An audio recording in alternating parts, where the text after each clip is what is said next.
तो next topic है, 2 minute लगेगा देख लो कि मैंने क्या किया है। इलेक्ट्रिक फील्ड लाइंस ड्रॉ किए हैं और उसमें कुछ इक्विपोटेंशियल सरफेस दिखाया गया है। और मैंने ऑलरेडी बता के रखा था कि इक्विपोटेंशियल सरफेस और इलेक्ट्रिक फील्ड लाइन एक दूसरे से परपेंडिकुलर होते हैं। तो पहला इक्विपोटेंशियल सरफेस ये है, उसके बाद जरा दूर में छोड़ करके एक और इक्विपोटेंशियल सरफेस बनाया हूँ, जरा दूर छोड़ के एक और इक्विपोटेंशियल सरफेस बनाया हूँ।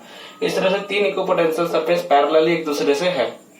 ओके देखो, ये इक्विपोटेंशियल सरफेस बनाने के दौरान एक चीज हमको ध्यान नहीं देना पड़ेगा कि इक्विपोटेंशियल सरफेस और फील्ड लाइन देखो कहीं सभी जगह में एक दूसरे से परपेंडिकुलर चल रहे हैं। मतलब ये इक्विपोटेंशियल सरफेस है, ये भी इक्विपोटेंशियल सरफेस है, ये भी। ओके लेकिन if we move along the direction of electric field, यदि हम इलेक्ट्रिक फील्ड के अलोंग आगे बढ़ते हैं तो बढ़ने के दौरान क्या होता है, पोटेंशियल धीरे धीरे कम होते जाता है। जैसा यहाँ पे मैंने डायग्राम बना के दिखाया, जरा ध्यान देना यहाँ पे कि चार्ज है, चार्ज से कम दूरी पे जो मैंने एक पोटेंशियल सरफेस इमेजिनेशन किया है, इसका पोटेंशियल और जरा दूर में जाएंगे तो पोटेंशियल डेफिनेटली घटेगा। हालांकि इस सरफेस में रहने वाला हर पॉइंट का पोटेंशियल बराबर रहेगा, इस सरफेस में रहने वाला हर पॉइंट का पोटेंशियल बराबर रहेगा, लेकिन इसका पोटेंशियल और इसका पोटेंशियल जरा में डिफरेंस रहेगा। मतलब ये इक्विपोटेंशियल सरफेस, ये इक्विपोटेंशियल सरफेस का पोटेंशियल में डिफरेंस है, ये इक्विपोटेंशियल सरफेस, ये इक्विपोटेंशियल सरफेस का पोटेंशियल में डिफरेंस है। मतलब हर जितना भी तुमको इक्विपोटेंशियल सरफेसेस दिख रहे हैं सभी में पोटेंशियल का डिफरेंसेस है, लेकिन एक ही सरफेस में रहने वाला हर पॉइंट का पोटेंशियल सेम होने वाला है। ओके तो यदि एक पॉइंट को मान लो मेरे पास में सरफेस 1 में मैंने एक पॉइंट लिया है और वही सरफेस में मैं ए पॉइंट से मान लो यहाँ पे एक ए पॉइंट हो गया, यही सरफेस में ए से बी तक गया हूँ, बी से सी तक गया हूँ, सी से डी तक, वही सरफेस के ऊपर मैं मूव कर रहा हूँ। इन दैट केस वहां पे कोई प्रकार का वर्क डन नहीं लग रहा है, क्योंकि यहाँ पे हर पॉइंट का पोटेंशियल सेम होने वाला है, क्योंकि ये इक्विपोटेंशियल सरफेस के ऊपर का पॉइंट्स है। That's why potential for every point is same.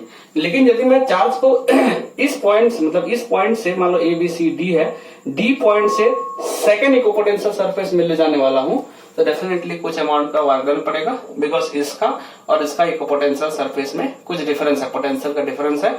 जितना पोटेंशियल का डिफरेंस रहेगा, पोटेंशियल डिफरेंस कैलकुलेट कर लेंगे डेल्टा भी, और उसके साथ में जो चार्ज को ले जाने वाले हैं वो चार्ज को मल्टीप्लाई कर देंगे, तो अमाउंट ऑफ वर्क डन मिल जाएगा।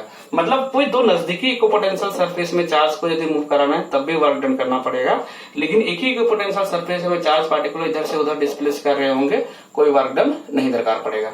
यहाँ पे भी देख लो, यही चार्ज पार्टिकल को मैं यहाँ से यहाँ मूव करा रहा हूँ, चार्ज पार्टिकल को यहाँ से इसी के ऊपर में कहीं कहीं मूव करा रहा हूँ, मेरे को कोई वर्क डन नहीं पड़ेंगे।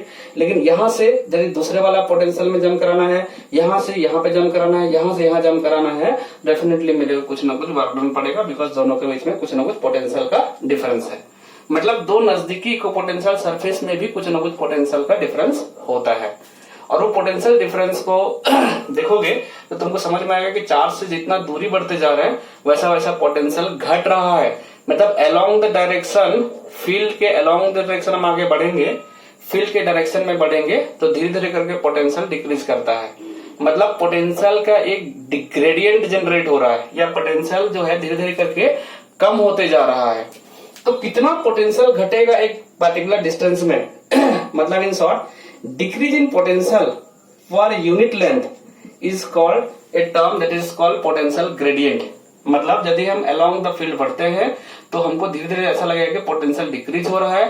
तो एक गिवन लेंथ में, एक गिवन डिस्टेंस में, एक यूनिट डिस्टेंस में कितना पोटेंशियल मेरे को डिक्रीज हो जा रहा है, that quantity is called potential gradient. Potential gradient is denoted by same E होता है, E equals to delta V by delta L. यदि ये बहुत स्मॉल के लिए होता है, जैसा मान लो बोला गया है कि हम जानते हैं पोटेंशियल धीरे धीरे डिक्रीज हो रहा है, दैट मीन्स इसका आगे सिंबल आगे माइनस लग जाएगा, minus of delta V by delta L. Delta L is nothing but distance, जो हम डिस्टेंस कवर किए हैं along the direction of electric field. तो यदि E equals to limit delta L tending to 0, मतलब ये डिस्टेंस बिटवीन जो gap है, हम जो फील्ड के अलोंग जा रहे हैं वो डिस्टेंस बहुत ही कम लेते हैं, बहुत छोटा वैल्यू ले लेते हैं, तो उस समय delta V by delta L को हम लिखते हैं dv बाय dl।